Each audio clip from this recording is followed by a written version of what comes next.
Ora, parece que já estamos no nosso, esta conversa. Boa tarde, Nuno Boa Gustavo. tarde. Boa tarde, professor Nuno Gustavo. Boa tarde a todos os que estão agora e aos que virão. Ahm, Primeiro que tudo, eu gostava de deixar a seguinte nota. Tenho pedido recentemente sugestões a colegas docentes, a colegas não docentes e a estudantes de pessoas que eles gostassem de vir aqui a conversar. E a sugestão para convidar o meu querido colega Nuno Gustavo vem de um aluno que disse que ia estar aqui. E não, foi uma sugestão que não custou de todo a aceitar, só tive vergonha de não ter sido eu a lembrar-me antes. Nuno, é um gosto estar a falar contigo aqui. Muito obrigada por este bocadinho. Eu sei que és sempre um homem extremamente ocupado. Para quem não conhece o professor Nuno Gustavo, a quem já eu irei dar a palavra, o professor Nuno Gustavo é licenciado pela ESTE, é mestre e doutor pela Universidade de Coimbra e todos estes cursos foram feitos nas áreas do turismo e do lazer. Já ocupou diversos cargos na nossa escola, diversas coordenações de cursos, de projetos, e no âmbito da nossa conversa de hoje, gostava de destacar três projetos. Nuno, vais ajudar-me. Um deles que tem a ver com a graduação de docentes da STI, Exatamente. certo? Certo. Outro com a graduação também de docentes da Faculdade de Ciências Sociais e Humanas de mais uma instituição de ensino superior no norte de Moçambique, e suponho que já irás falar um pouco mais disto, Uhum. e também estiveste num projeto de assessoria técnica da Escola de Hotelaria e Turismo de Cabo Verde. Além disso, o professor Nuno Gustavo tem uma vastíssima produção científica nestas áreas, turismo e lazer, mas eu se calhar, não sei se estarei a ser 100% correta, mas principalmente nas áreas do marketing, mais recentemente do Uhum. turismo de saúde Uhum. e com tantos anos de experiência e com tantos envolvimentos em tanta coisa, acredito que seja muito mais, eu estou apenas a destacar duas áreas. Que mais? O professor Nuno Gustavo trouxe-nos uma sugestão muito interessante. Porque é que eu acho que é interessante? Por um lado, porque ainda não se tinha falado aqui deste tema, por outro lado, sendo a nossa escola uma instituição que trabalha sempre tendo como, só menos miragens, especialmente nos dias de hoje, o além fronteiras, não é? O turismo, como aquela atividade de deslocação para fora, para outros territórios, etc. Mas dizia eu, acho muito interessante, especialmente neste tempo em que temos de estar aquém fronteiras, o professor Nuno Gustavo sugeriu como tema de conversa este, além fronteiras. E pronto. Nuno, bora lá, que título é este? E mais uma vez, obrigada por estares aqui. Obrigado, eu, Cândida. Obrigado pelo convite. Um, quando lançaste o desafio, a ideia de falar na Esta Além Fronteiras, decorre, se calhar, um pouco desde logo por circunstâncias do nosso, como referias e bem, das circunstâncias que vivemos hoje em dia. Por outro lado, porque sem dúvida nenhuma o turismo hoje em dia, quando pensamos num contexto e quando vivemos um contexto de pandemia, se calhar tendemos a valorizar muito mais o que é o significado e a importância do turismo no desenvolvimento dos territórios e o papel que o turismo pode ter de uma forma extremamente positiva, também aqui numa lógica de cooperação, porque ele assume também essa circunstância no relacionamento com outros territórios que estão ainda numa fase de desenvolvimento económico, social, e o turismo tem aqui um papel que eu não tenho dúvida alguma que este contexto de pandemia vai valorizar. Não é só pensarmos o turismo naquilo que são, se calhar, as suas dimensões mais tradicionais, que é quem está nos países desenvolvidos e tem mais probabilidade e mais condições para viajar internacionalmente, mas também percebermos e olharmos para o turismo enquanto um vetor estratégico para o desenvolvimento de territórios que têm também o seu potencial, a sua vocação turística e que em muito têm ajudado também o próprio turismo a crescer, porque nos possibilitam, e cada vez mais o turista viaja mais, vê mais em menos tempo, se assim podemos dizer, e, portanto, ao longo da nossa vida temos necessidade de sair daquilo que é o nosso normal. E, sem dúvida nenhuma, que muitos destes destinos emergentes nos oferecem essa possibilidade. Por um lado. Por outro lado, também porque, para a internacionalização de uma escola que leciona no contexto do turismo, este é um vetor também fundamental. E nós, pela nossa história, temos todo o contexto do mercado do SPALOP, com o qual nós temos sempre promovido e estabelecido um conjunto de relações que são fundamentais não só para aquilo que é a afirmação da nossa instituição, mas acima de tudo porque eu também acho que há aqui um papel de responsabilidade social em todos estes projetos.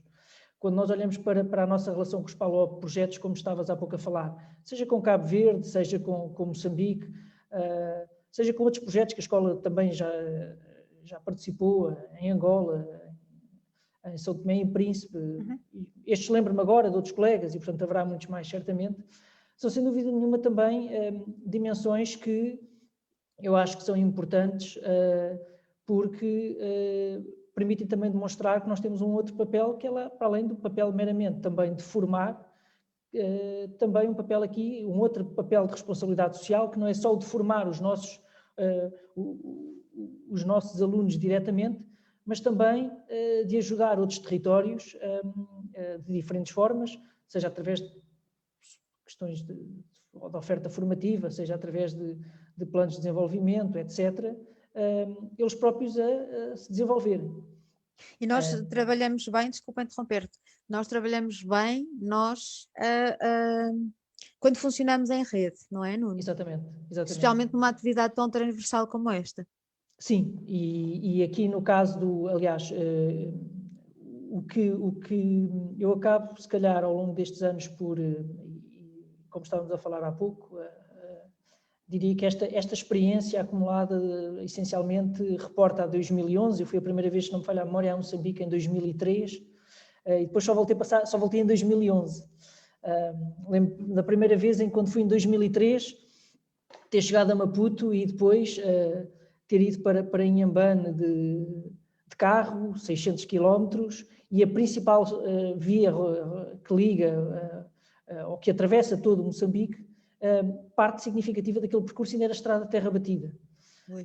O que era algo impressionante, passado, claro, depois aqueles 8 ou 9 anos, a realidade era outra.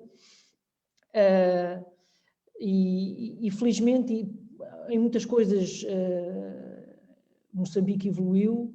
É pena ver que, por exemplo, em Inhambane, muitos aspectos que eram positivos, enquanto um destino que tinha um aeroporto, ou pelo menos tinha uma ligação internacional, eu podia chegar em Inhambane por Joanesburgo, como tantos, eu e muitos nossos outros colegas participaram nestes projetos, e infelizmente neste momento já não há, por exemplo. Portanto, tem havido aqui avanços e recuos, mas acho que no somatório o avanço tem sido positivo. Agora, um território com a dimensão como Moçambique, claramente, é importante ter ligações aéreas. Isto na lógica que tu estavas a falar, numa lógica sistémica, ou seja, o turismo tem este grande desafio, e nestes territórios o desafio ainda é maior. Ou nós conseguimos juntar todas as peças do puzzle e fazer com que todas as peças encaixem, ou é muito difícil que a atividade turística tenha o seu desejado significado positivo no desenvolvimento do território. Então, e como é que nós temos estado envolvidos nesses projetos? Tu fizeste algumas referências mais específicas? Como é que as coisas acontecem? Acontecem por diferentes ligações, tivemos diferentes ligações nestes projetos. No caso de Cabo Verde, tivemos o nosso professor Carlos Lima, que liderou esse projeto e, portanto, foi envolvendo, quando ele o considerava, os docentes da ESTE em assessorias nesse contexto. No caso de Moçambique, foi através da Fundação Carlos Gulbenkian, que em vários momentos apoiou e confiou à ESTE o desenvolvimento dessas ações. Já tivemos financiamento da União Europeia, através do programa Erasmus+, do ICM. Portanto, temos vindo a trabalhar por diferentes vias, Eu diria que se calhar aqui no caso de Cabo Verde, o processo é ligeiramente, ou é diferente numa dimensão que para mim me parece significativa em relação aos demais. Então. Estes projetos dentro da lógica que nós estávamos a falar ainda agora, nesta lógica de sistémica e face àquilo que é a lógica do turismo, para se consolidar projetos desta natureza, nós precisamos de tempo. O projeto Cabo Verde durou, só a nossa assessoria técnica foram 5 ou 6 anos. O projeto de Cabo Verde, pelo que eu me recordo, foi da Escola de disseste... Hotelaria. Ok, sim, e teve a ver com graduação dos docentes. Não, esse foi de Moçambique. O que é que nós fizemos? Ou seja, o que aconteceu foi construída uma nova escola. Estamos a falar de Cabo Verde. Cabo Verde. Foi construída uma nova escola em Cabo Verde e depois houve que fazer, porque este é o tal problema, é dentro da questão que estavas a colocar. O problema que nós temos hoje em dia, muitas das vezes, é que o turismo, tal como nós temos hoje em dia na investigação, o problema é que o turismo não é encarado como um todo, ou é encarado como sempre algo colateral, não tem uma área própria. Aqui nos projetos acontece muitas vezes o mesmo, ou seja, nós tendemos a ver apenas uma dimensão da questão e não gerimos o processo com uma visão integrada de longo prazo. E no caso do turismo isso torna-se por demais complexo, como nós sabemos. Porquê? Porque muitas das vezes faz o projeto ou faz a ação de formação, mas não se dá continuidade. E é nisso que eu digo que Cabo Verde foi diferente. Cabo Verde foi diferente porque foi construída o projeto em si não contemplou só construir e edificar uma escola, que é o que acontece muitas das vezes em muitos projetos, ou seja, há uma dimensão meramente tangível ou há meramente uma dimensão intangível, não. Edificou-se uma escola, mas depois previu-se uma assessoria técnica por um prazo generoso, de 5 anos, em que se foi fazendo a capacitação do corpo docente, foi-se ajudando a criar planos de estudo, estava acoplado a uma residência de estudantes e, portanto, todo o processo de apoio à abertura, à gestão, foi um projeto verdadeiramente integrado. E eu acho que é um projeto que é singular nesse sentido. Nós hoje em dia, quando vamos ver a grande maioria dos projetos na área do turismo, eles não têm, infelizmente, porque também são dispendiosos, não é? Porque estamos sempre a falar de uma componente tangível e de uma componente intangível. São projetos que acabam por ser dispendiosos e muitas das vezes eles acabam por ter só uma dimensão. E se nós queremos levar avante e implementar na plenitude um determinado projeto desta natureza, temos que ter a capacidade de ir buscar diferentes fontes de financiamento, o que nem sempre é fácil, e por muitas das vezes tira ao ritmo nos projetos. Sim, tu falaste desse financiamento da Fundação Carlos Gulbenkian, terá sido se calhar um projeto mais folgo, digamos, e se calhar... O projeto com a Fundação Carlos Gulbenkian começou precisamente em 2011 e perdurou até 2013, 2014, não consigo precisar, nem sei se não foi um bocadinho mais, porque o projeto estava bem concebido no sentido de também permitir que estes docentes que depois obtiveram o seu mestrado pudessem eles próprios também vir a Portugal e fazer as suas provas públicas, vieram fazer as suas provas públicas a Portugal. Então, mas explica um bocadinho melhor. Ou seja, como é que foi a dinâmica Sim, como é que isso aconteceu? Sim. Portanto, em 2011, no final de 2011, chegado de uma viagem de Cabo Verde, tive 2 dias em Portugal e fui para Moçambique, onde nós estivemos a desenhar durante uma semana todo o processo. Em articulação extrema com a Fundação Carlos Gulbenkian, desenhámos um processo a 3 anos, que previa precisamente, e era a única solução, porque depois temos que perceber que nada pode parar, a Escola de Hotelaria e Turismo de Inhambane continua, os seus professores fazem falta lá. E, portanto, a solução que encontramos foi os nossos professores, a uma razão de 15 em 15 dias ou de 3 em 3 semanas, ia um professor da ESTE lecionar durante uma semana uma das disciplinas da parte curricular do curso. De um curso de mestrado. Exato. Que na altura, sim. Que na altura era possível. Hoje, infelizmente, com o enquadramento de lei que temos, esta questão já não é possível. Eu acho que é uma pena porque, muitas das vezes, os quadros legais são pensados porque surgiu uma determinada situação grave e depois estamos a tirar, muitas das vezes, ou a fechar portas para projetos que são interessantíssimos. Felizmente, na altura, isto não foi possível. Fizemos lá a parte curricular, na forma de pós-graduação, portanto, ia um docente a este 15 em 15 dias ou 3 em 3 semanas, portanto, isto eram foram 14 unidades curriculares, não me falha a memória, e, portanto, basta fazer as contas e ver que isto rapidamente ocupou-nos um ano, e, portanto, creio que foi todo o ano de 2012, não me falha a memória, e ainda ao princípio de 2013 para este processo. Acho que foi um processo interessante, que também só foi possível devido à colaboração e ao envolvimento de todos os docentes da ESTE.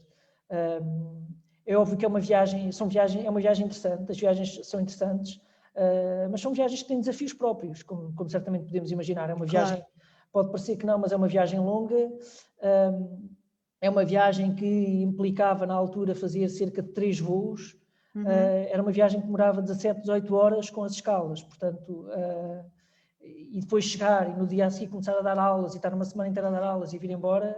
Mas um projeto dessa dimensão cria naturalmente uns laços muito especiais entre as duas instituições, não é? Sem dúvida nenhuma, e ainda hoje perduram e continuam. Era essa a minha questão. E agora, que contacto é que nós temos com essa escola? Ainda temos, por exemplo, agora, neste momento a instituição é presidida pelo professor Elcio e eles eram para fazer agora uma visita para nós desenvolvermos mais os próximos passos da nossa cooperação. Chegámos a desenvolver depois inclusivamente congressos, fizemos um primeiro congresso internacional lá, resultado das investigações que foram realizadas ao longo do mestrado, foi algo muito, muito interessante. Agora, infelizmente, como todos sabem, este último ano é altamente... Mas há ações em carteira ainda com essa escola?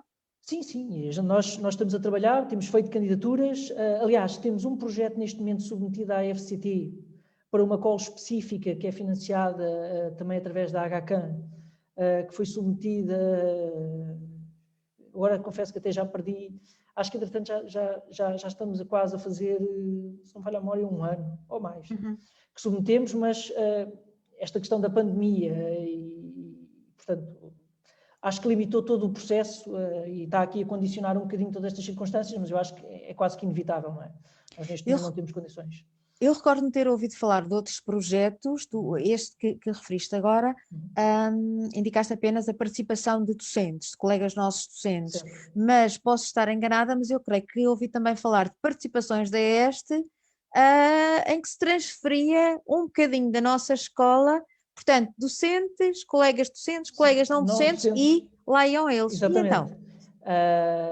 Colegas não docentes, o projeto não fui eu que geria esse projeto, creio que na altura foi a nossa colega Rita Anselmo que ainda fez a gestão da primeira... Pronto, quando eu fiz a deslocação em Moçambique em 2003, foi o meu primeiro financiamento da Fundação Carlos Gulbenkian, em que houve outros colegas nossos que estiveram envolvidos no kick-off da Escola de Hotelaria e Turismo de Inhambane, e esse também previu desde redes informáticas, etc. Portanto, houve uma série de assessorias que foram feitas também por todo o corpo não docente da ESTE, e nós voltámos agora a retomar essa circunstância com o projeto do ICM, porque no caso da Faculdade de Ciências Sociais e Humanas da Universidade do Lúrio, é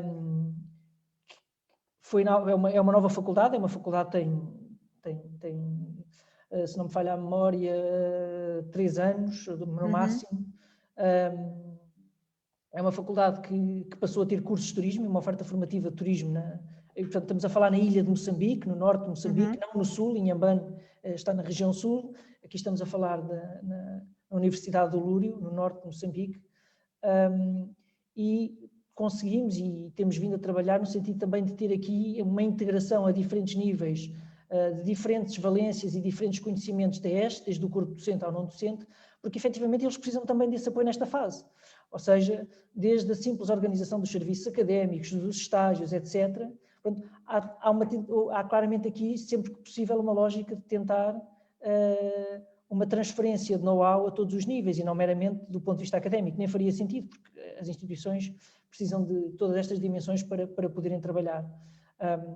É uma faculdade que está instalada na antiga escola primária a Ilha de Moçambique, já foi a capital de Moçambique e foi um polo fundamental do ponto de vista daquilo que foi todo o processo relacionado com os descobrimentos, com as rotas das especiarias, etc. Portanto, era um ponto fundamental e, portanto, é uma ilha muito peculiar, não sei se tem noção, mas a ilha está ligada à terra por uma ponte que tem um único sentido e tem, acho que são quase... Eu soube isso por vocês, precisamente. Sim, são quase, não sei, mas creio que são 2 ou 3 quilómetros, só com uma ligação, só com uma via, portanto depois há zonas ao longo da ponte, vejam no Google Maps porque é muito interessante. Há pontos onde os carros podem cruzar, há uma zona onde os carros podem recolher e podem se cruzar. Portanto, é sempre uma aventura a travessia daquela ponte. Eu diria que a ponte tem tanto comprimento quase como tem a ilha.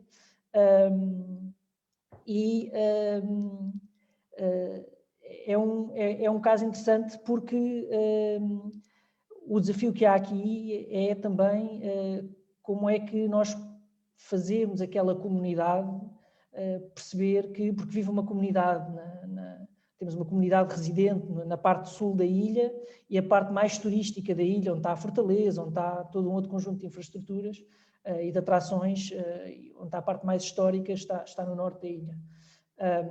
Há algum envolvimento assim mais óbvio da comunidade?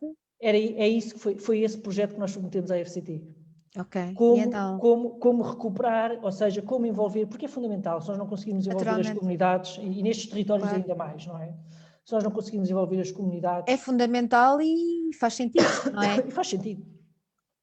E aqui é tão estratégico como noutros territórios. Se calhar aqui temos uma dificuldade adicional, que é como fazer aquelas comunidades perceberem que efetivamente o turismo pode ser uma mais-valia para eles e não necessariamente um problema.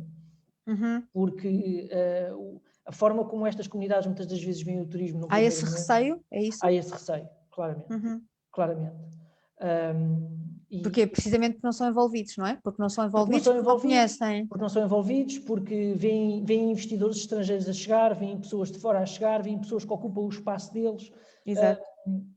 E, portanto, se nós não lhes dermos a devida valorização e não os integrarmos no processo, é óbvio que não é para eles atrativo. O projeto que nós submetemos neste momento à FCT e à HCAN é precisamente todo um conjunto, toda uma dinâmica, toda uma metodologia que foi desenhada, que implica ações de formação, ações de envolvimento, onde nós valorizamos, por exemplo, a ilha de Moçambique é muito rica ao nível daquilo que são as questões da orivesaria, pela própria história, não é? Produção da orivesaria, etc. Como é que nós podemos valorizar esses saberes tradicionais e eles podem transformá-lo como um ativo para gerar uma renda mensal para eles. Como é que o próprio turismo pode mostrar e pode valorizar a sua cultura.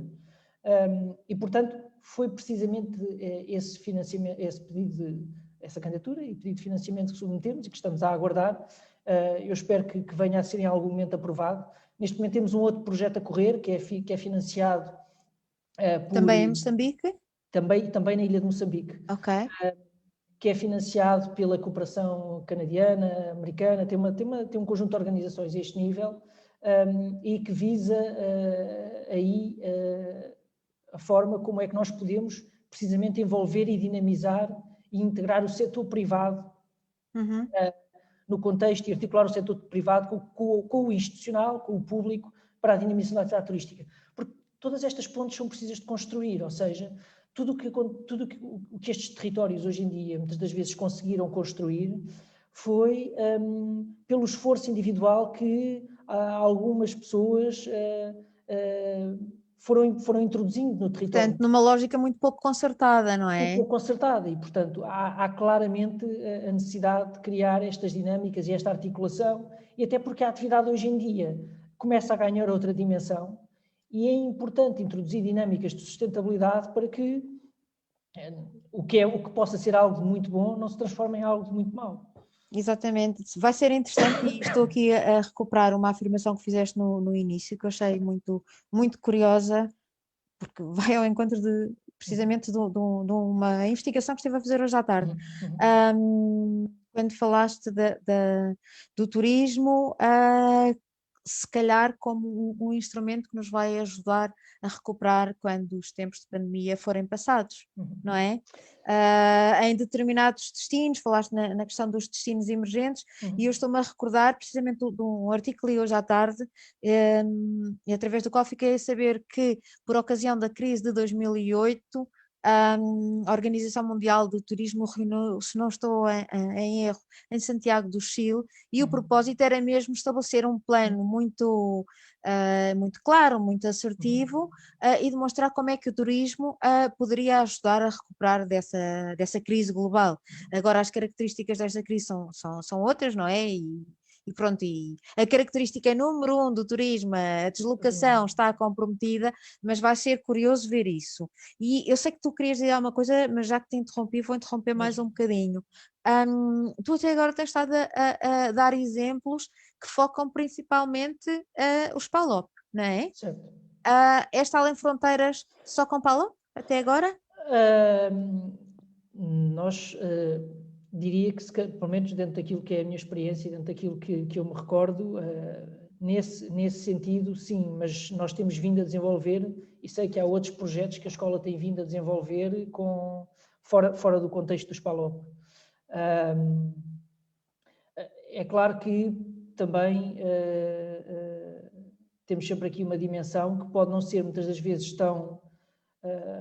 o que eu quero dizer é o seguinte, ou seja, estes caminhos levam tempo a percorrer.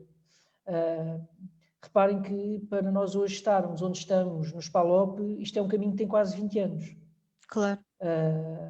Só quando começamos a ganhar visibilidade, começamos a ganhar escala, é que conseguimos também, junto às entidades financiadoras, etc., ganhar visibilidade.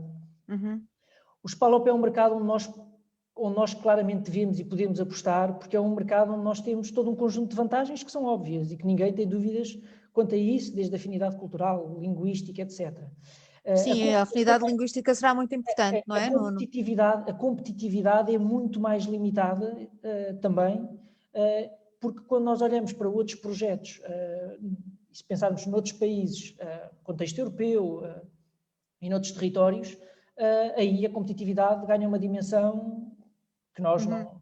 Precisamos de escala, precisamos de visibilidade, precisamos de começar a ganhar projetos e precisamos de traçar uma estratégia para também conseguir essa visibilidade.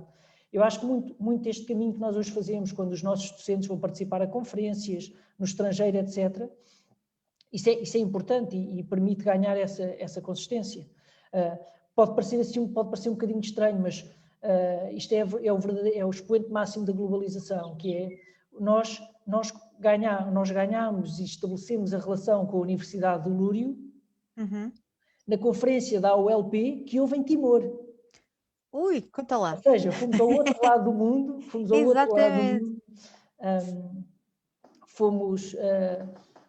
com o nosso presidente em 2016, creio eu. Que era o professor... já foi com o professor Raul Filipe. Já foi com o professor Filipe, exatamente. Sim. Eu estava-me a recordar do professor Fernando João Moreira, como sabes, também teve em Timor. Sim, ele também teve um evento uma vez em Timor e em Singapura. Sim, por isso é que eu estava a pensar exatamente, que mas já foi. E foi interessante, porque foi nessa conferência que nós estabelecemos os contactos, depois demos uma primeira ajuda e eles fizeram uma primeira visita à Este, precisamente nesse verão. Nós fomos, creio que foi em junho, a conferência em Timor, e depois eles vieram à Este no verão, depois eles convidaram-nos e fomos nós em novembro a Moçambique, e a partir daí o processo nasceu, fomos à procura de fontes de financiamento, conseguimos, mas isto para dizer que quando nós vamos fazer as nossas conferências e as nossas comunicações a outros países, isto é fundamental para abrir portas, e acredito que, se calhar tu própria, todos os nossos colegas, o que também esta pandemia veio mostrar, e isto é a minha opinião, é que tenho muita pena, mas o digital não chega, porque há todo um conjunto de relações, de comunicações que se estabelecem quando estamos presencialmente, e de tempos que se tem quando se está presencialmente, que permitem efetivamente abrir estas portas e perceber estas afinidades e onde é que se pode colaborar. E as conferências online são importantes hoje em dia para mantermos os laços. São um recurso, não é? É um recurso, mas não é claramente o futuro. Pode ser uma nova dimensão que nós acrescentemos. Se calhar muitas pessoas podem se juntar por essa via, mas claramente precisamos do presencial. E, portanto, eu acredito, e nós hoje em dia, mesmo pelos projetos que nós temos vindo e os projetos que tivemos recentemente da FCT, permitiram-nos estar outros países, pessoalmente estive na Austrália, Japão, isso permite, abre, mas precisamos de muito, é preciso escala para se conseguir abrir portas. Mas é interessante e eu não conhecia esse alcance desse projeto na ilha de Moçambique. Esse projeto ou esse pedido que vocês puseram há pouco tempo, já com a tentativa de envolver a comunidade e de expor eles próprios também a agenciar qualquer coisa de mais óbvia e de mais tangível, acho que é de facto a prova mais óbvia do sucesso, não é? Daquilo que a ESTE conseguiu nesse domínio. A questão aqui é que é o que eu estava a dizer e é fundamental. É preciso escala, é preciso uma estratégia, é preciso pensar a 5, 6, 10 anos. É preciso o sacrifício de muitos docentes, como eu disse, e a dedicação de muitos docentes, porque, como eu disse, estas viagens são viagens. Eu estive, portanto, em 2020 não, mas em 2019, portanto, entre setembro e dezembro, eu tive 2 vezes na ilha de Moçambique. Tinha 2020, tinha uma meia dúzia de missões para Moçambique, que pelas circunstâncias não aconteceram e quebraram aqui a dinâmica do processo. Mas isto para dizer que é preciso ter uma intensidade e uma estratégia para se conseguir ganhar escala, porque depois tu, quando queres ganhar os financiamentos, tu também tens que ter histórico. Se não tiveres histórico Exatamente, também... Claro. Então, e esta quebra pandémica, o que é que significou? Não e sei, como é que vai ser recuperada? Felizmente temos este processo neste momento a decorrer, deste plano para a valorização e para a integração do setor privado. Estamos a entregar agora o relatório final este mês. Se tivermos condições, ainda vamos agora, não sei se teremos condições para até junho, mas a apresentação final do projeto, espero que tenhamos condições para a fazer in loco. Não sei se teremos condições para fazer, mas pelo menos ficamos com esta via aberta, e estas vias são fundamentais para manter as relações e para manter o contacto. E como é que estão os nossos colegas? Pelo menos nessas 3 instituições de que falámos aqui mais, 2 em Moçambique, uma em Cabo Verde, como é que eles estão a lidar com esta situação? Neste momento em Moçambique há 1 ou 2 semanas também para outra vez as aulas. Portanto, eles estão e eles não têm a facilidade que nós temos hoje para o online, também vão tentando com os seus recursos, mas lá o impacto nesse sentido é maior, apesar de conseguirem fazer algumas ações.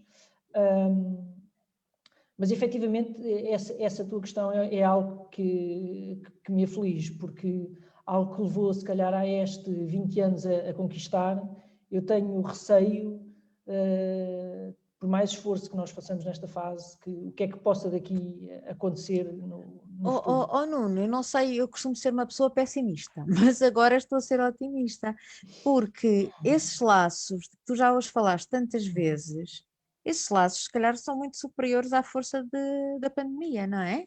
Eu acredito que sim. Ainda hoje, olha, por acaso, primeira coincidência, ainda hoje um professor de Inhambane, desculpem, da Universidade do Lúria, da Ilha de Moçambique, mandou-me um e-mail: professor Nuno, preciso de ajuda para documentação ou conteúdos para as aulas de eventos. Isso é que é muito interessante. Eu mandei, e foi hoje. O Ivo, que na altura também era responsável, ainda acho que é pelos serviços académicos, pediu essa ajuda e nós estamos cá, é precisamente para isso, ou seja... Portanto, não termina, ou seja, acaba o protocolo, o projeto, mas os tais laços continuam. Continuam, e têm continuado e espero que continuem. vamos acreditar que durante este período agora de recuperação, que também do ponto de vista das organizações que nos têm financiado e nos têm apoiado, se consiga também perceber efetivamente a importância de retomar estes laços e de retomar estas ações, porque são territórios que precisam. Eu costumo dizer que a África é uma lição de vida. E só quem vai à África é que sabe verdadeiramente o que é a África. Nós podemos ver a África todos os dias na televisão, mas ao vivo e a cores, para o bem e para o mal, marca-nos profundamente. E provavelmente até hoje é das maiores lições de vida que eu levo. Isto de nós vermos na televisão, ouvirmos as pessoas a falar é uma coisa, estarmos com as pessoas no dia-a-dia, percebermos as dificuldades que elas têm, os desafios que elas têm. E ver, como no teu caso, que já estás envolvido nestes projetos há tanto tempo, ver os nossos colegas docentes cuja formação ou em cuja formação tu participaste, e depois vê-los terminar um mestrado, terminar um doutoramento. Um doutoramento, foi Sim. este mês, não, foi no mês passado. No mês Sim. passado, um desses colegas, que depois foi fazer o seu doutoramento para o Brasil, e do qual eu era orientador, concluiu o seu doutoramento o mês passado. Portanto, é interessantíssimo ver estes percursos continuarem e acontecerem e perceberem que sempre que precisam de ajuda, nós estamos aqui e ajudamos e participamos e cooperamos. Passar da relação professor-estudante para o colega, não é? Sim, são relações que ficam para sempre, não tenho dúvida. E há um sentido de gratidão tremendo, que é altamente recompensador e reconfortante para todos nós. São muitas horas, são muitos dias. Eu no outro dia tentei fazer o exercício, mas não consegui chegar ao fim e desisti. Então. Mas eu nestes 9 anos comecei a somar os dias que tive em Moçambique e a certa altura somei em 9 anos mais de um ano, estava já com cerca de um ano e meio, passei um ano e meio em África, tudo somado. E parei a certa altura. Nós numa outra conversa, e confesso que já não me recordo com quem era, hoje ainda não temos comentários, temos muita gente aqui a seguir-nos, mas ainda não há comentários, não há perguntas, mas dizia eu que numa conversa logo no início do primeiro confinamento, nós tivemos depois eu percebi, porque falei com colegas que me esclareceram quem era, um comentário muito simpático de um ex-aluno de um desses projetos de Moçambique, eventualmente terá sido essa pessoa de quem falaste agora. Sei que morava na mesma zona do nosso colega Jorge Umbelino, além disso não sei mais nada, e que estava a concluir, se não me engano, doutoramento, e então veio aqui, temos aqui já a nossa colega Sílvia. Bem, temos aqui 2 comentários, já. Temos um comentário da Inês Silva, se não me engano é uma aluna nossa de primeiro ano do curso de gestão turística, e que diz apenas, entre aspas, estou emocionada. E depois a nossa colega Silvia Santos, que dizer, ao vivo e a cores é uma experiência inesquecível, tanto para o bem como para o mal. Para mim foi um desafio profissional muito gratificante poder ajudar e nunca mais se esquece. É verdade. Eu lembro-me de alguém que foi fazer anos a Moçambique, certo? A Sílvia passou... Eu também já passei aniversários em África. A Sílvia passou o aniversário em África. A Sílvia teve o privilégio de estar em Inhambane e de estar na ilha de Moçambique. Sim, foi também a nossa colega Cláudia Pena. Cláudia Penas também esteve na ilha de Moçambique. Eu acho que e eu acho que é algo também que eu tenho tentado ao longo dos anos, sempre que eu tenho essa possibilidade, tentar alargar o leque de colegas que participam nestas experiências. Fica já prometido, haja oportunidade. A Sílvia, desculpa, a Sílvia disse que foi o único aniversário que passou com calor. Sim, por acaso, nessa altura, janeiro e fevereiro é bom. É forte. Sim.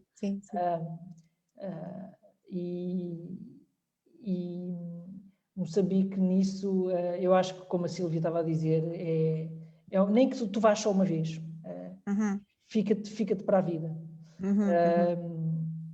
Porque nós não... eu acho que muitas das vezes, e digo isto, às vezes nós para desligarmos olhamos e pensamos que no nosso dia-a-dia temos tantos problemas, eu acho que às vezes peguem num avião, vão a Moçambique, façam umas férias e voltem, ou a um país ou outro, qualquer outro país africano. A propósito disso... Façam reset e voltem e vão ver que é tudo diferente.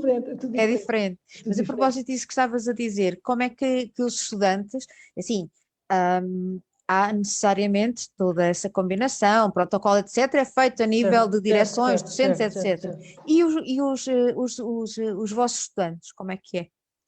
Aparecem pessoas que nunca viram nas salas? Não, são os alunos, duas questões. Acabam, são os mesmos, são os docentes, não é? Nós, de modo geral, trabalhamos sempre com formação de docentes. Ok. Docentes e empresários do setor, empresários locais. Então, conta. Ou seja, as formações que nós fizemos, nestes casos, em Cabo Verde foi diferente. Em Cabo Verde fazíamos formação de docentes em contexto de sala de aula com os alunos, que também era algo muito giro. Portanto, quando estiveste com o professor Carlos Lima, certo? Certo. Okay. Em Cabo Verde era diferente. Em Cabo Verde era diferente por tudo, porque Cabo Verde é diferente do resto da África, como se costuma dizer, é uma África light, como se costuma muitas vezes dizer, ou seja, tem muitas características que não são já, se calhar, daquilo que é a África continental, e portanto tem ali um conjunto de traços diferentes. E a infraestrutura que nós temos em Cabo Verde é uma infraestrutura fantástica. Exato. São lógicas, são contextos territoriais diferentes, portanto são lógicas completamente diferentes. Também com muitas dificuldades e com muitos desafios operacionais, mas claramente em Moçambique os desafios são gigantes, até porque nós próprios nos nossos projetos, reparem, para Cabo Verde é um simples voo de 4 horas. Eu cheguei a fazer viagens de 48 horas ou de 72 horas a Cabo Verde. Para Moçambique não, quer dizer, é uma viagem que implica toda uma preparação em termos de vistos, em termos de vacinas, em termos de... Nuno, tenho uma pergunta se calhar um pouco descabida, mas fiquei a pensar no comentário desta nossa aluna, da Inês, e ela só escreveu aquilo que eu li há pouco, portanto nada mais. Tu há pouco disseste que, pelo menos no princípio, ou antes das coisas se concretizarem, que há uma viagem lá, uma viagem cá, etc. Há depois algum tipo de facilidade para haver um intercâmbio, por exemplo, entre estudantes? Nunca aconteceu? Nós nunca aconteceu nesse sentido, mas no outro dia partilhei contigo uma daquelas fotografias private, é verdade. Aquilo é um tesourinho. Sim, senhora. Foi muito bom ver colegas nossos com cabelo. Exatamente.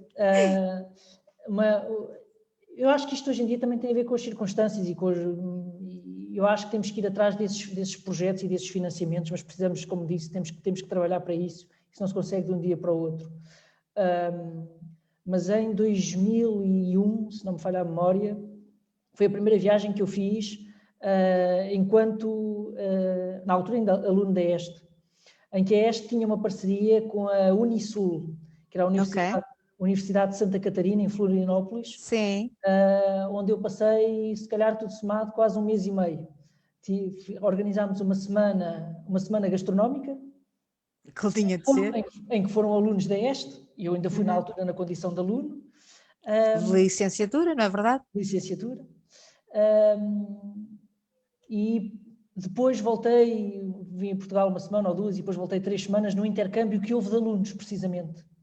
E esta formação extremamente interessante, giríssima, super produtiva do ponto de vista de intercâmbio cultural, mas temos que conseguir chegar a esses financiamentos. Pois, os laços, não é? Não, esse ponto é fundamental, Cândida. Claro. Esse ponto é fundamental, é que hoje em dia, pelo facto às vezes pensamos, vivemos num mundo globalizado, mandamos um e-mail e toda a gente se conhece, não chega. Exatamente. Nós, para se candidatarmos a estes programas, a estes projetos, nós temos que conseguir demonstrar na fundamentação do projeto que há uma história, que há afinidades, que há um passado. Isso leva Antes de, tempo a construir. naturalmente que sim. Implica E investimento aprovar, próprio. não é? E Exatamente. aprovar. Isso implica, em primeira instância, o investimento próprio da instituição. Claro. Ir diretamente a esses, hoje em dia, tentar conseguir financiamentos para isso é muito difícil, porque toda a gente trabalha já nesse sentido. Esses financiamentos, estamos a falar de, já Desde falámos do Erasmus, FCT. União Europeia, Ok.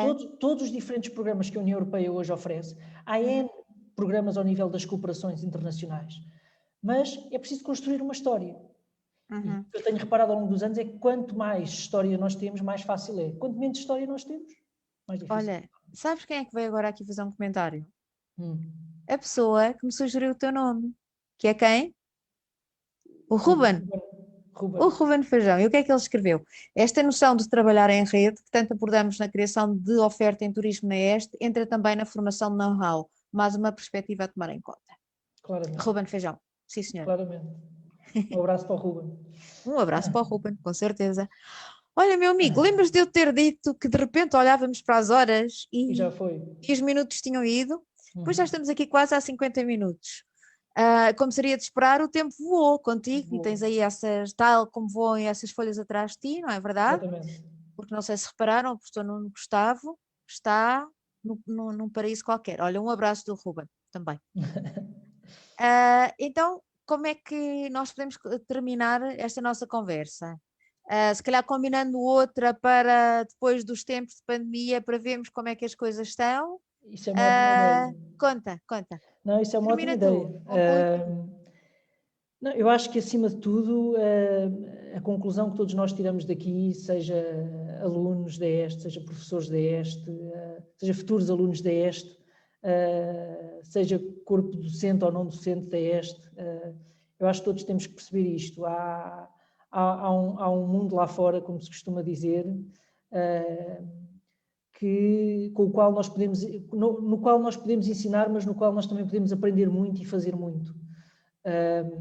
E isso implica claramente nós termos uma estratégia nesse sentido. E acredito que este contexto pós-pandemia nos vai dar essas oportunidades. Temos que estar focados, claramente, e perceber quando é que essas oportunidades aparecem e ir à procura delas muitas das vezes. E agora alimentar bem estas que já temos e que já estão tão fortes, não é? A parte, por exemplo, nós fizemos uma das ações que nós fizemos e são os tais laços. Eu não me consigo lembrar de tudo, agora com a conversa que as coisas me vão surgindo. Uma das ações que nós também fizemos foi parte significativa do espólio que nós tínhamos da nossa biblioteca e documentação que nós tínhamos em duplicado, com a ajuda da ELPO, nós levámos, eu recordo disso. Foram cerca de 500 publicações. Nós fizemos chegar à biblioteca da Faculdade de Ciências Sociais e Humanas da Universidade do Lúrio. Portanto, são todas estas histórias que vão ficando e que nos vão ligando para o futuro. Olha, a Inês, que já deixou aqui alguns comentários, está a falar agora numa lógica de projetos de voluntariado, estudo, enfim. Portanto, se isso surgir, já temos aqui uma voluntária ao voluntariado. Exatamente. Nuno, vamos terminar a conversa? Quer dizer, aqui, depois continuamos nós dois, não é verdade? Ok. Nuno, foi um gosto. Também, obrigado pelo convite. Não, obrigada pelo tempo que despendeste connosco. Saúde, como agora se diz. Exatamente. E olha, muito obrigada. Até breve. Obrigado. Havemos de voltar noutras circunstâncias. Exatamente. Ok? Obrigado.